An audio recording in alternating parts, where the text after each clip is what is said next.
Hi అండి. అందరూ బాగున్నారా? నేను బాగున్నాను. ఈరోజు మనం గరివిడి గ్రామంలో ఉండే శ్రీ వీర బ్రహ్మేంద్ర స్వామి గారి టెంపుల్ గురించి తెలుసుకుందాం. ఇక్కడ చూడండి ఎంట్రన్స్ వాల్. ఈ ఎంట్రన్స్ వాల్ పైనే శ్రీ వీర బ్రహ్మేంద్ర స్వామి అష్టోత్తరాలు, లింగాష్టకం అన్నీ కూడా ఎంతో చక్కగా రాసి ఉన్నాయి. అలాగే ఇది చూడండి గజస్తంభం. గజస్తంభం దగ్గర పూజలు చేస్తూ ఉంటారు. లోనికి వెళ్తే ఇక్కడ వీరబ్రహ్మేంద్ర స్వామి వారి విగ్రహం ఉంటుంది. అలాగే అక్కడే శివలింగం కూడా ఉంటుంది. ఈ శివలింగానికి ప్రతి సోమవారం అర్చనలు అనేవి చేస్తూ ఉంటారు. చాలా బాగా ఇక్కడ పూజలు చేస్తారండి. ఇక్కడ చూడండి ఇక్కడే తులసి అమ్మవారు, అలాగే ఉసిరి చెట్టు, మారేడు చెట్టు ఇవన్నీ కూడా ఇక్కడ ఉంటాయండి.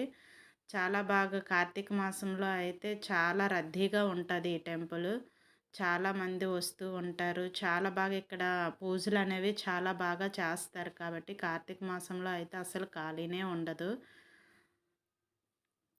ఇప్పుడు చూడండి ఇదిగో మారేడు చెట్టు అన్నాను కదా, మారేడు చెట్టు, ఉసిరి చెట్టు అన్నీ కూడా ఒకే దగ్గర ఉంటాయి. ఇక్కడ చాలా బాగా చాలామంది భక్తులు ఇక్కడికి వచ్చి పూజలు చేస్తూ ఉంటారు. ఇదిగోండి నంది.